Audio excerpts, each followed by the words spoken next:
Hello and welcome to another video blog from home, and today on A Vogel Talks Menopause I'm going to be talking about 5 ways the menopause can impact on your appearance and what you can do to help yourself.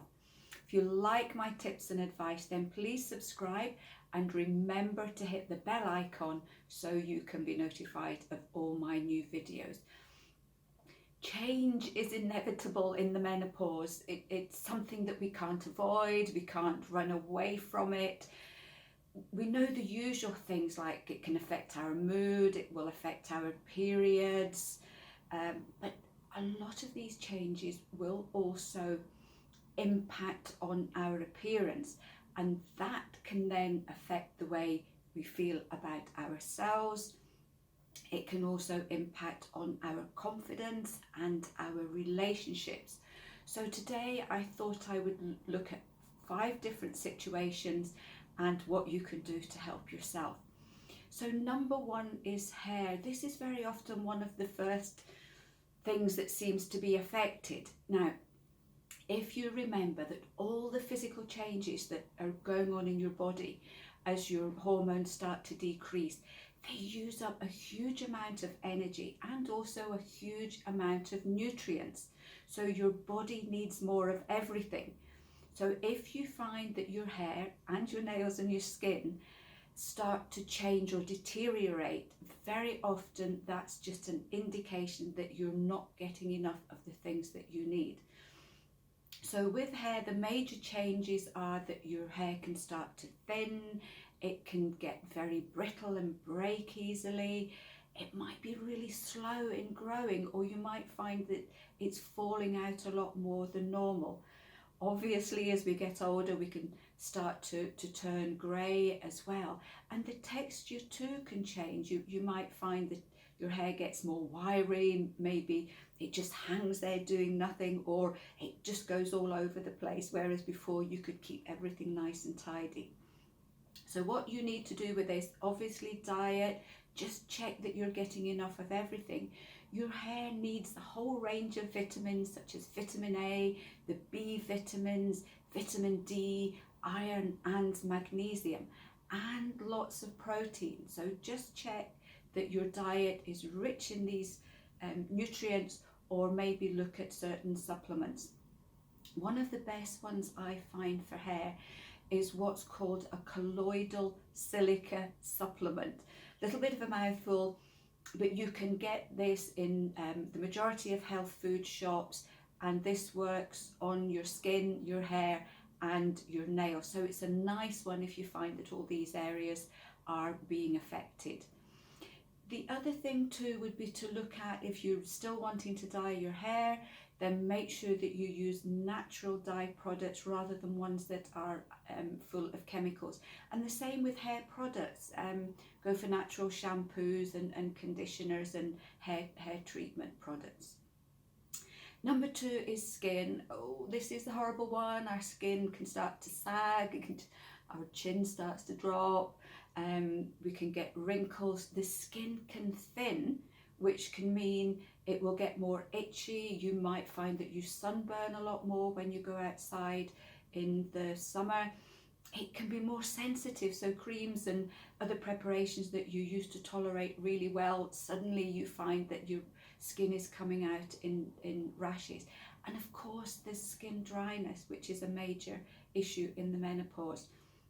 For this one, water, dehydration is a big factor in all of these skin issues, so remember to drink lots of plain water every day. Like the hair, go for organic skin products. These can make a huge difference. They help to feed your skin, but they've got no nasty chemicals in them to irritate or just make your skin feel not particularly comfortable. A good supplement for dry skin is sea buckthorn oil, and that can also help dryness in other areas of the menopause too. Make sure you're getting enough vitamin E. That's a really important vitamin for the skin, and maybe look at either a fish oil supplement, or if you're vegetarian or vegan, you can go with flaxseed oil.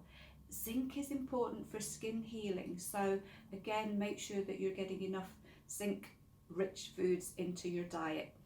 Again, as I mentioned before, for supplements, A colloidal silica supplement is a really good one. There is also supplements called hyaluronidase acid, and this can be great too for helping to keep the skin from drying out right through the menopause. Number 3 is nail changes. So very often hair, skin and nails all tend to happen around about the same time. So you may find that your nails won't grow so well, they might split, they might break. You might find that they get very dry, or they start getting ridges in them, very often vertical ridges. Again, something like this can indicate that you're just low in a number of minerals. So again, water. Also look at your colloidal silica supplement. Protein too is really important. And I also use a comfrey cream at night, which helps to keep my nails nice and strong. Number 4 is body shape. This is another horrible one. We can see our shape changing in front of us when we look in the mirror. Very often with this one of the major areas is fat around the middle. We can be putting weight on in different areas of the body. Our muscles can also start to shrink. Our breast size and shape can change quite dramatically, and our posture can change here too. So what we need to do for this one, if you're putting weight on around the middle, very often this is due to stress, it's due to the flight or fight response. So it's really important to get anxiety and stress under control here. That can make a great deal of difference. It's very important to exercise to keep our muscles strong. It's one of these situations, use them or lose them.